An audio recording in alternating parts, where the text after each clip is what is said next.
My boy, What's good, Company Harvey? is on the podcast. What's going on, sir? How are you? Hey, man, I'm excited. I'm excited. I don't know, man. I'm great. I'm great. Like I'm really feeling good. I'm really feeling That's good good. today. That's How good to about hear. you? I'm well. This is just a new endeavor for me. I'm excited to do it. I'm excited to have a good friend on here with me to get it started. For that first episode, I'm like, this is my man I wanted to talk to because I know he'll be comfortable with this. Yes, And yes. before we get started, I just want to take a minute. Is you've helped me so much we've known each other a little less, maybe a year or two, and your motivation, how you handle your business, has really been the impetus for a lot that I've gotten done separately from my family life and stuff, just my own personal endeavors. Yeah. Your drive is just crazy to me, and like because of you, I've done a lot more than I thought I could. So I want to say Mhm. thank you. You're very much a person I look up to in terms of your motivation and getting stuff accomplished. And everybody, at the end of this, you're going to let everybody know where they can find you and what you're up to so they can all discover how amazing you are. But before we get started, thank you, my man, for even jumping on here and doing this with me. So I'm comfortable because I feel like I got family with me for this first episode. So Yeah. thank you. Oh man, I'm like I'm over here like, dang, you didn't even tell me you're gonna say all that. Now I'm over here shocked. I'm like, Nah, man. yeah, I appreciate No. that. I'm so happy. I'm so glad that you're stepping into this because like this is so needed. I know we've had conversations on the side, and I've told you about things I'm going through, and I think this is such a gonna be such a great space, such a great like avenue for men because like I can't wait to hear all the other men that you bring on. You know what I mean? Right. Because Mhm. then it's like I get an inside scoop of what's going on. It's like almost like you get the ear to the street. So I completely want to say thank you so much and for honoring me like that. I mean, that's just like man, I mean, and I just can't wait for you to push because the more you push, the more I push too. So, it's Oh, back and forth. So I love it. I've been trying to catch up to you. I mean, you running this marathon and you lapped me twice. I'm trying to catch. I'm trying to get to you, Oh, bro. you're gonna get there. You're So gonna get that's the there. that's the So mission. That's the mission. exactly. Know that. So with that said, actually, one last thing. Yeah. The episode we did of your podcast was so instrumental to me that I have a link to that. It's on like my Twitter and it's pinned, and it's literally how this got started. That episode where we were talking about this is what, like, all right, I got to do this because you really got some juices flowing. So I mean, I'm not overstating it. You are really important. So I Yep. appreciate that. All right, enough of that. Let's get to Got business. you. So this is the Men Are The Prize podcast. My favorite word is prize. P for purpose, R for resilience, I, which is the final letter, and it means a lot, and you'll get there. Z for zeal, and E for expectation. What we do is I'm going to throw each one of these words at you. I'm going to give you the definition. And then for you, for your life, for your journey, for your endeavors, we're going to talk about what this word is meant to you. Have you succeeded with it? Where are you? Do you need to do more? Where are you? And then when we get to the end, we will get to the I, and the I is the end. So we're going to Love it. start. And like I said, the first word is purpose. And the definition for purpose: reason for which something is done or created, or for which something exists. What's your purpose? I'll say I think this year I failed. I felt like I failed at it, but I'm actually reconstructing my purpose because I took a big step where I left church, right? Church was like really big part of my identity and who I thought I was, right? So still trying to figure out that like that piece to God, right? I always felt as if you want to know the purpose of something, you go to the creator. And I always felt I could go to God. And now that I've kind of removed God of that centerpiece of like church, now I'm trying to redefine like, yo, what is it I'm here for? Why am I here? What am I doing? Right. I took almost like just like a period where I was like in a big depression, right? And I didn't know what I wanted to do. I would wake up every day and I'm like dragging, right? I'm like, I gotta wake up today. I gotta do this. I gotta do that. I didn't have any more fun in my business. I didn't have any more fun in shooting podcasts. I didn't have any fun. Like I really was closed off in the world. And now what like and how I got out of that was just by going back to what I really love, which was working out. Like I love to squat heavy. I love to like run miles. I love to sprint, you know what I'm saying? And for me, that helped me to reinvigorate what my purpose is. And my purpose is really just to motivate and inspire other people. Like my purpose is to be how do you say that friend that's different. You know, that friend that's like, yo, he's like everybody loves him because he's so different and he goes and like he runs at the beat of his own drum that and if you need somebody to call and you're like, hey, you know what, I'm going through the shitter, like can you help me out? That's my purpose. You know what I mean? My purpose is to come alongside my friends and be like, yo, get up, you got this, let's go. You know what I'm saying? I'm really the motivator, or the I like to say more the inspirer, because motivation is an outside thing, right? Someone outside of you pushing you. Inspiration is internal. So I help you to find internally what you need to get going. That's the way I see my purpose, as an inspiring person, not as a motivating person, but inspiring. So that's the best way to kind of say kind of long and short at the same time. Purpose. I think that's why I am. Have you always been that way? No, no, not at all. And I love that you asked that, because for a long time I didn't like what I saw in the mirror. Right, a long time I was like, because I always say the story. I grew up, when I was growing up, a lot of people made fun of me because I'm very well spoken, I'm smart, intelligent, I have all these big wild dreams. So a lot of people said I wasn't black. So me moving here from Africa, when my parents dropped me off over there, and I was so young that I didn't understand what black and white was. I didn't know there was black and white. And then I moved back, going to a black school. They were like, man, like you don't fit the norm, right? I didn't have the Jordans. I didn't have the J. The best example I can say is my mom dressed me up like Carlton Banks. I was Carlton Banks. Everybody else was Fresh Prince. Like they had the freshest shoes and all that. I didn't care for those luxuries, and I still don't. I still don't care for Jordans or anything like that. But I like the finer things in life, going to a nice restaurant and all that. But like me, I'm more of like, I like a good book, right? I love to sit down like I have all these maps on my wall. Like if you looked at my room right now, you'll see a whole bunch of yellow papers. That's what I love to do, like to plan. So that was the thing where that's why I wasn't always like that, because I really was like a bookworm type of kid, right? It wasn't until like I started meeting other people outside of myself that were super driven, right? I started meeting people that motivated me. I saw, and I think the one thing is that all the doubt that always came on me when people told me I wasn't smart enough, I couldn't be a doctor because I want to be a doctor growing up. There's things that they told me that I couldn't do. And then I met my coach in high school. Fast forward all the way to high school. My high school coach was like probably the first person outside of my family that said, hey, I believe in you. Come to the weight room, right? Every single day. And the reason why we had that talk is because I almost got into a fight with a kid that was like 6'2", 200 something pounds. And I'm a freshman, like 5'11", like, scrawny, like 160. And he would have crushed me, demolished me. But he was talking shit to my friend. So I backed up my friend. And that's when I found out, like, you cannot, like, I'm say, like, best way, it's like, I am a beast. And I was hanging out with people that were kittens. They were all like, they would talk, but I was about that action, So that's when I learned real quick. I had to separate myself from them. And I had to get around other people that were, being beasts, that were going beast mode, that were being dogs, and just like, we're just so advantageous about life. And that's when, like, me playing football, going into the weight room, lifting weights, and being able to transform my body, that's what helped me to make that transition to being the person that I am now. That was like the catalyst that kind of started that journey. So you think is that pretty much the moment you think where you became not the motivator, but the inspirer? Is that really, maybe that's the turning point?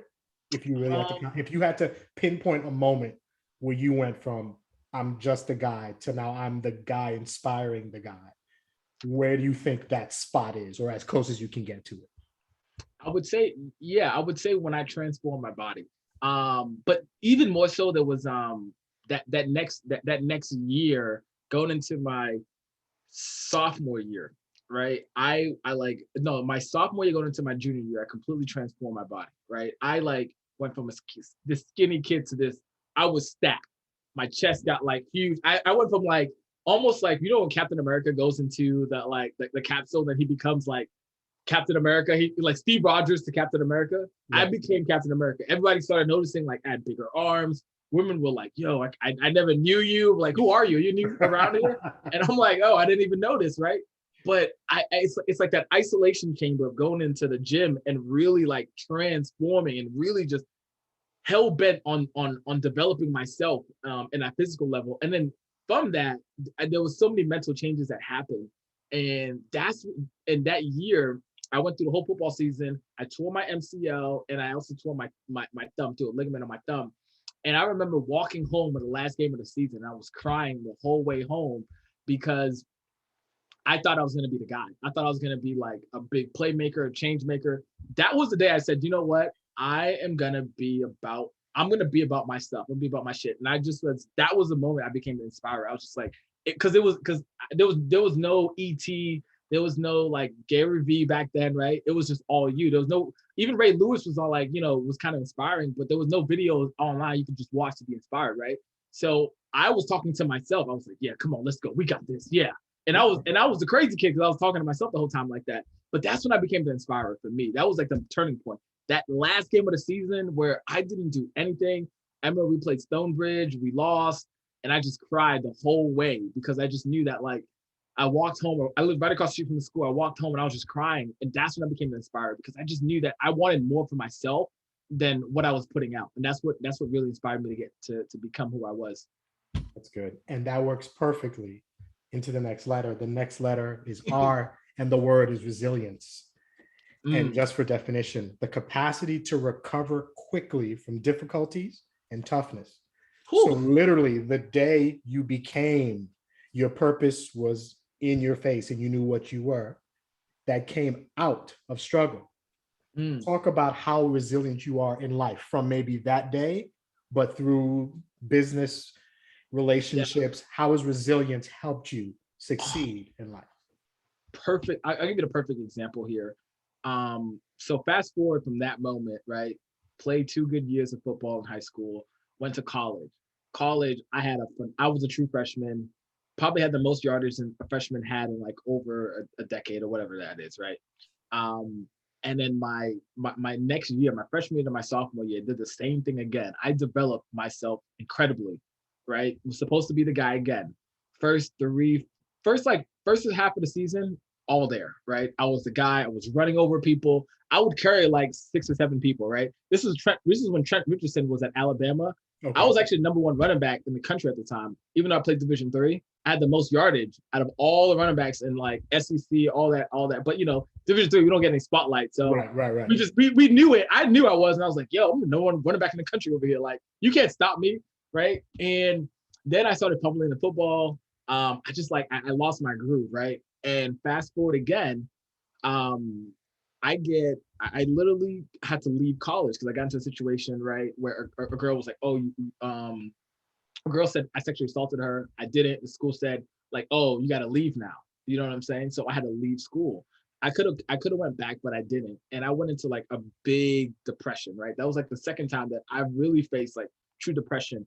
And that was the moment where I was like, you know what? I'm going to end my life. Like I had the whole plan, right? I said I was gonna like my uncle. I went to live with my uncle in Texas, and I threw this big party. Hundreds of people came. Someone fell through the ceiling.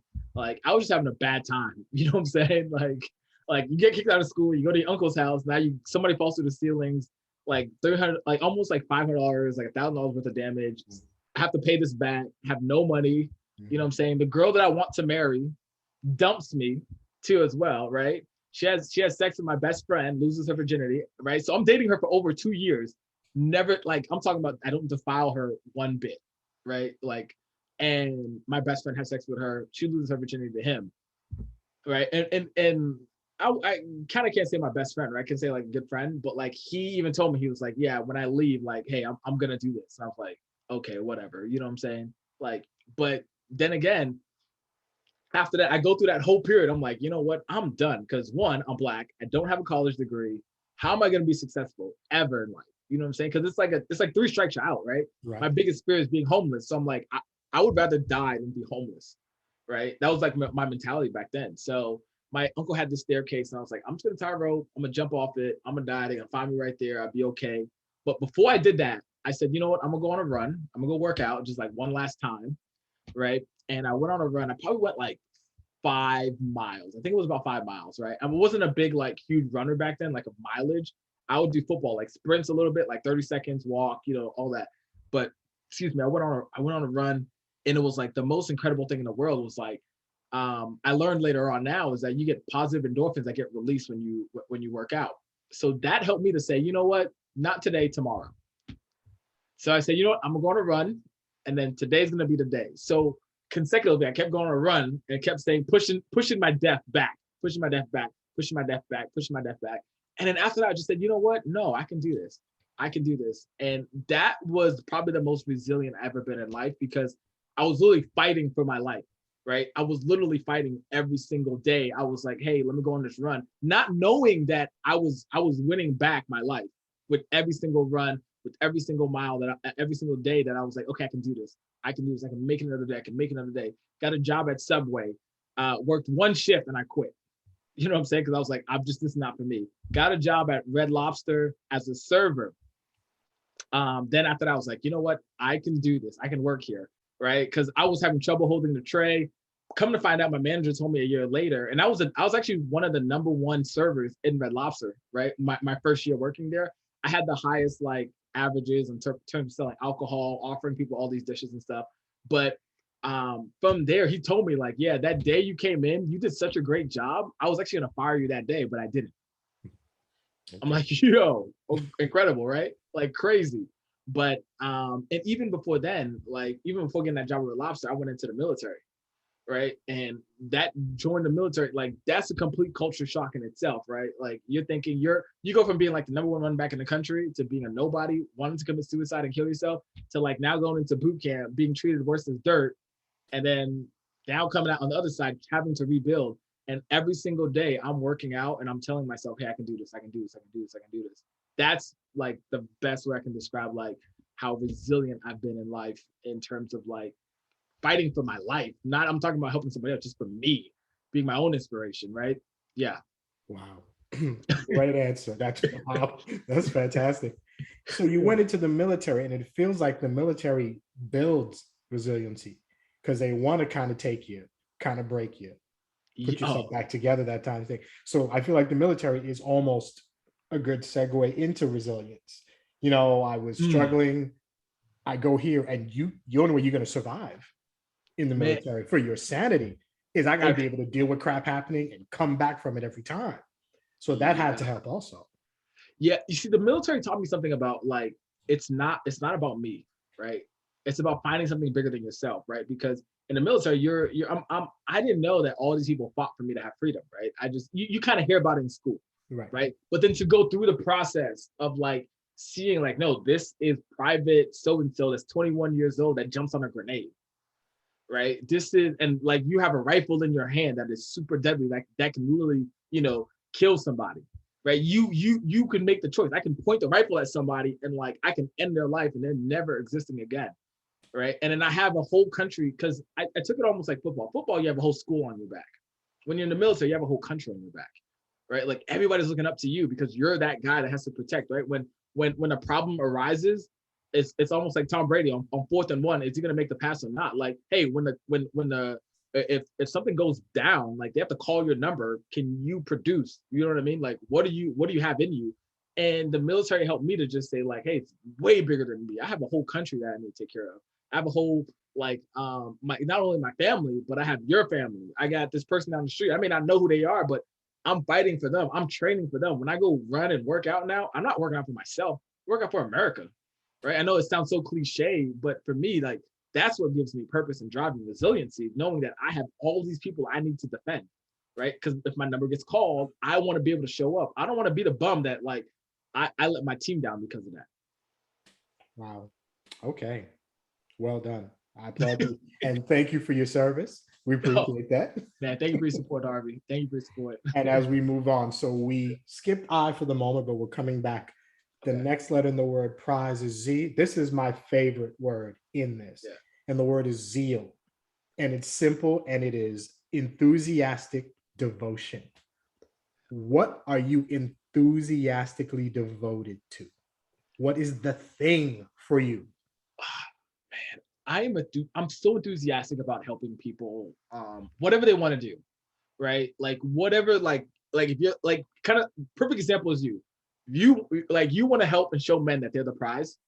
All right, Harvey, this is how you should do it. You should do it like this, and this. Do you want to monetize it? Then do this, this, and this. Do you Right. like, okay, like I get so jazzed up when someone brings me something and says, I want to do this. Okay, great, let's go do it.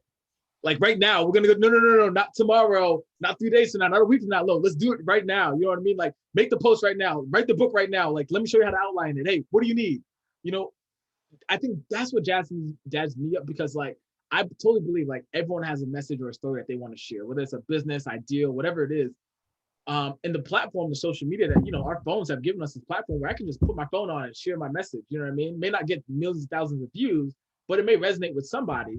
You see what I'm saying? That it can help them. Because I don't remember the videos or the stories or the things that I read and that I watched, but there was things that helped me along the way that somebody posted out there. I don't know who they are anymore, right? But at that moment in time, I needed to hear their voice in a certain way, that they said something that helped me to move forward in my life. So that's what gives me zeal, just helping people like you. I know someone's gonna listen to this and they're gonna hear my voice and they're gonna be like, wow, I love this guy's energy. Like, let me go do what he just said. Or, hey, you know what? I want to follow Harvey because he has such great guests on. Like, this thing is helping me move forward in life. When people come back and I don't know who they are, but they're just like, hey, you helped me, or hey, I listened to this, or I watched some, or I read something about you. You know what I mean? Like, I'm so glad. This lady hit me up from an article that I wrote on entrepreneur.com. And she was like, hey, I started my business because you said these are people that I needed on my team. I went and found them. Oh, great. Thank you. That's what I wanted you to do. Go take action. You know what I'm saying? Mm-hmm. So that's what gives me zeal, when other people are taking action on things that they want to do inside. That's beautiful. That's beautiful.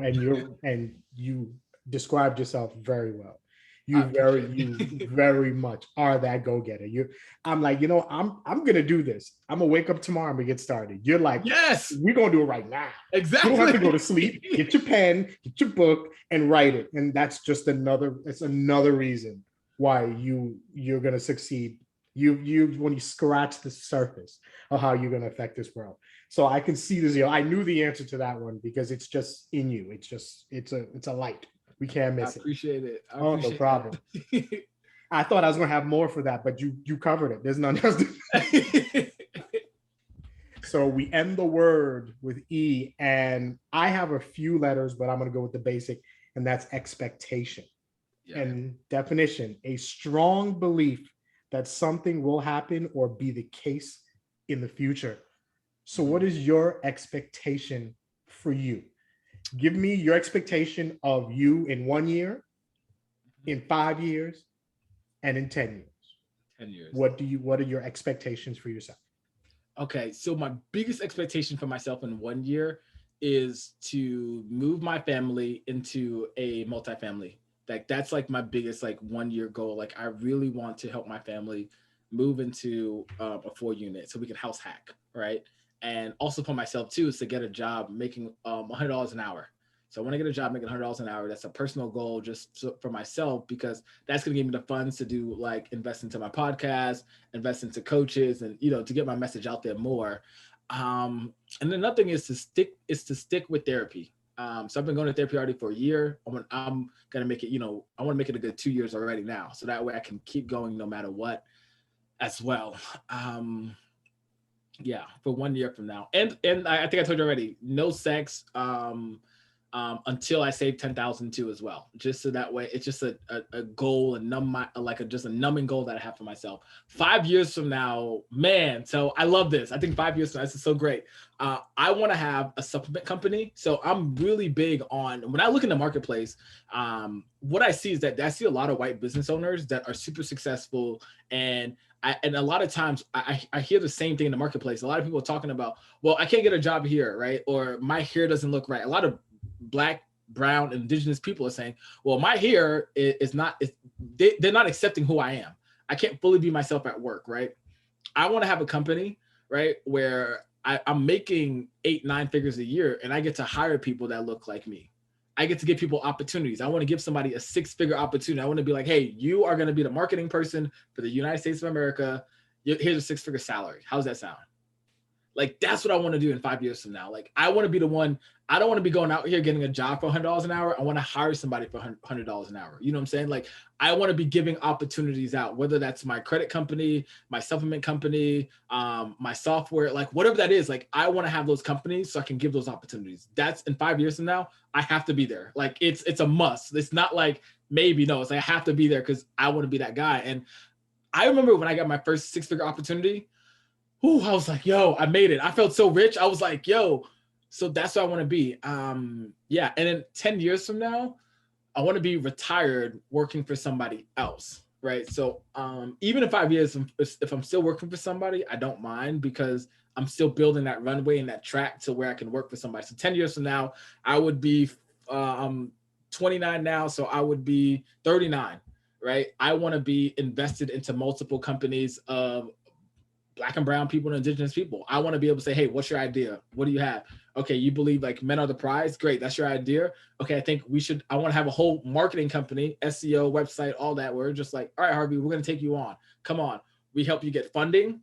We help mold you, groom you. This is your message. This is your ideal customer. This is what you should do. This is how you get your message out there, right? Like, I want to be able to come in and talk to people and help them, because the biggest thing that I see, especially like in a Black community, is that we don't have that structure and we don't have any, we don't have a standard of like, hey, this, like, best example is that somebody told me I'm the Black Elon Musk, right? Oh, I can't wait. You're gonna be the Black Elon Musk. And I was like, no, I'm not. I don't want to be the Black Elon Musk, right? Because at the end of the day, white men should not be the standard for what I am, right? Why can't I just be Bertrand, the next Bertrand Ngampa? Nothing wrong with, nothing wrong with white people, what I'm saying at all, right? I want people to understand this. That's not what I'm saying. Right. What I'm saying is I want Black people to have their own thing that they can look up to and be like, oh, wow, I want to be the next Robert F. Smith, right? An investor. I want to be the guy that that goes to Morehouse and pays off millions of dollars worth of debt for people, right? Like, that's who I want to be, right? I want to be able to donate like that. I want to be the next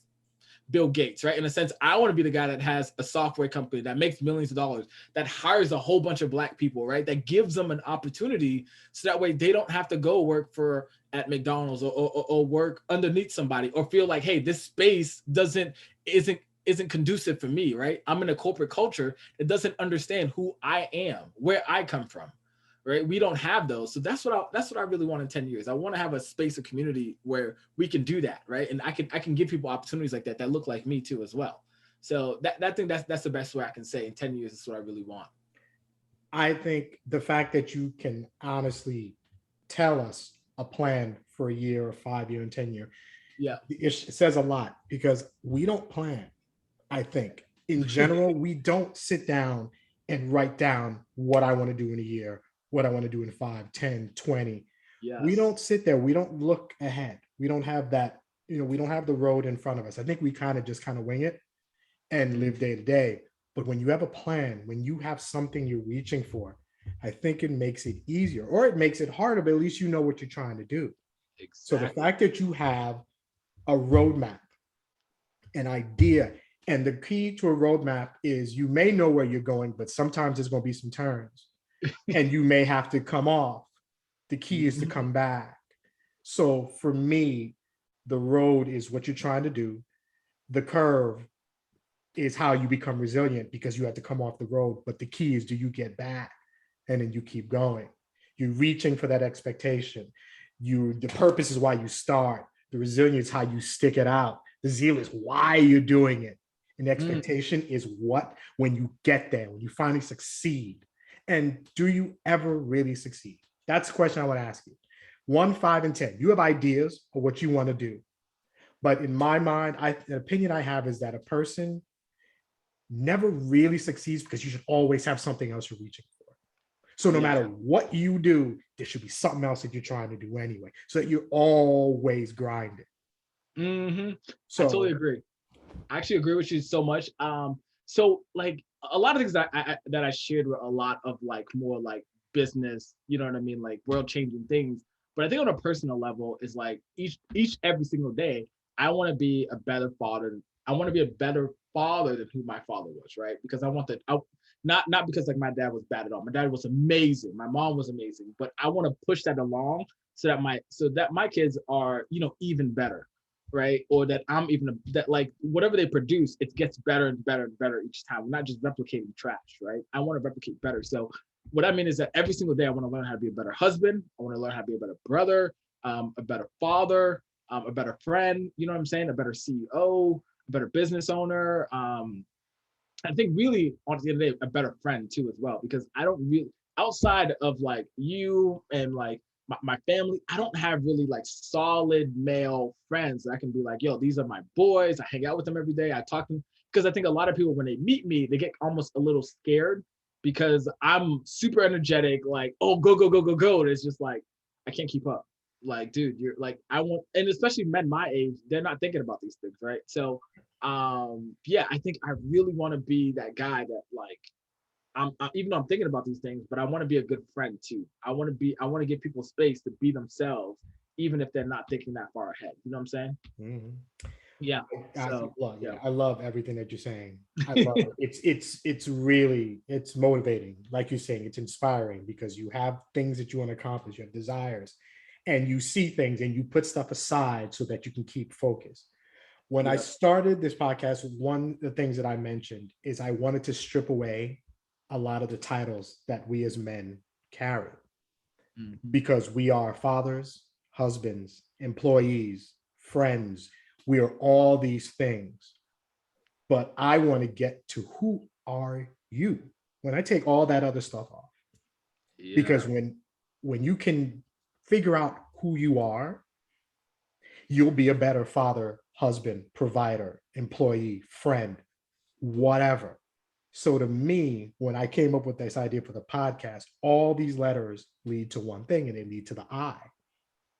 The I is you at your base, when you are everything that you want to be, when you've fulfilled your purpose, when you've been resilient, when you found your zeal, when you've hit your expectations, and all you're left with is you.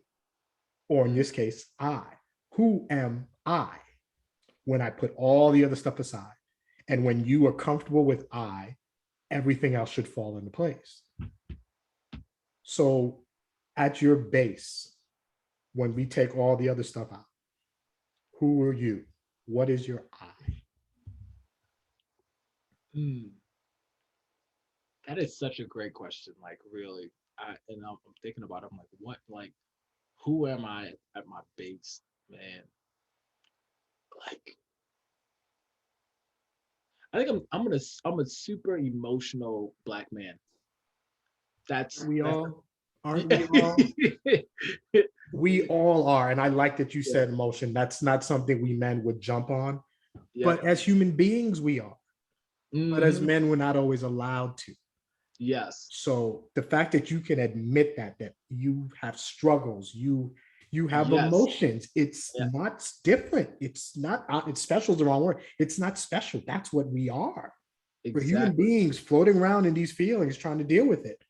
But we don't Hmm. always get to, No, struggle. we don't ever get to express them too as well, you know. And I recently happened. This recently happened to me. I was talking to a girl, phenomenal young lady, but like I cried in front of her. She did not know what to do. Right? She did Right. not know what to do at all, right? Right. I lost brownie points with her, cool points with her because I was crying, right? And Right. it wasn't the first time. I probably cried in front of her like 3 times, but like expressing that emotion, even though a lot of people say they want that, but to see a man truly cry and to express himself like towards you, it's a different level of comfort and it's also a different level of vulnerability that I think a lot of people aren't used to seeing, right? And I know we always say this, like, men need safe space. Now I totally understand why, because I went through the process. So I think I'm trying to step into that. Like, I'm emotional, and I need emotional support for my male friends. I need emotional support from my female friends, and I am okay with saying that for myself because I know that that's what at the core of me, that's who I am. At the core of me, this is who I am. You know what I mean? Like, take away all the titles. If I never have a podcast again, if I don't make any money, if I'm not a copywriter, whatever, you know what I mean? If I never get to work out again, but hey, I'm an emotional guy that wants emotion, that has emotional needs. That's who I really am. That's good. And again, that's something we all should be able to admit. It's True. no matter whether we say it or not, that's who we are. And being able to accept it is a good start. Being able to express it comfortably is an even bigger one, whether it is to our wives, our girlfriends, to our boyfriends, to family, to our pastor, to whomever, to be able to be Coach B, no matter who's in front of me, and Yes. not be concerned. Yes. That's important. And I think for you, I definitely think that's you being yourself. And the key is that you being yourself is amazing because you're static. You're moving around, you're active. People are attracted to you. They're attracted to the energy. So that's why I really wanted to talk. This is why I wanted to lift off with this, because I know we're gonna have a good conversation about us. This is a labor of love for me. I'm gonna say, a discussion about men and what we're gonna do, how we're gonna succeed. And not everybody's gonna have your story. Some people, the P for them is gonna still be something they're searching for. The resiliency may not get there yet. There's going to be people who are struggling with this. And that's what this is, I think, is going to be. Not everybody is going to be where you are. You may not think you're that far ahead, but the fact you are, because you recognize all these emotions and all these things you're going through. So Yes. you're really at the top of the food chain, but we still have a lot of us who are growing. So a Yeah. lot of us are going to aspire to be like you. I definitely appreciate that. Harvey, I'm gonna tell you this. I want to tell you this live too. Is that I would love for you to make a journal up of this, because and have the questions at the top so people can go through. You know what I'm saying?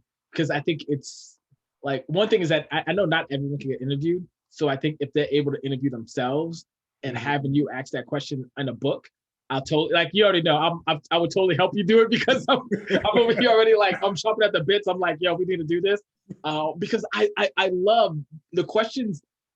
Like, they put you in a different state, right? Like, if I told you, like, oh, do you want to be a millionaire? It's like, okay, yeah, of course I want money, right? But this is like, I have to seek internally about who I am, what I am, and all these questions you're asking me bring up so many different emotions and stories that I've told myself that I almost have to, like, deconstruct the story and then reconstruct myself. And I'm like, oh, I'm loving this. You know what I'm saying? And I'm thinking about all the men that are just that would listen and almost like secretly want to say something, but then be like, I mean, I'm emotional too, but they don't want to say that to the world, but they can write it down and they can get there and release that way. You know what I'm saying?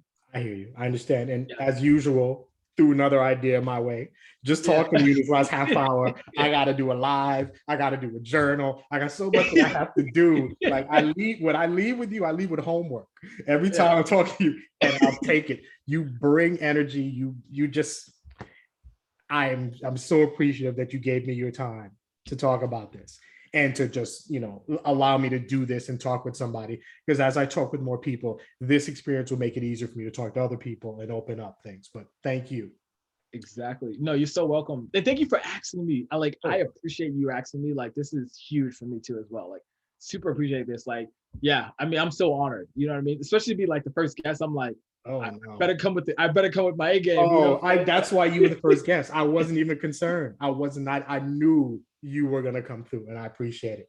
Now, we were speaking off camera, and I mentioned that there was a quote that I'd found. When I saw it, I thought of you, and that's how we're gonna end the episode. So thank you for watching and listening to this episode of Men Are The P.R.I.Z.E podcast. I end with a quote, and I dedicate this to Coach B. And the quote is from Elihu Root, and it is, "Men do not fail, they give up trying." So instead of saying, I couldn't do it, I didn't succeed, you didn't fail, you just didn't keep going. And if there's anybody I've met who keeps going, it's you.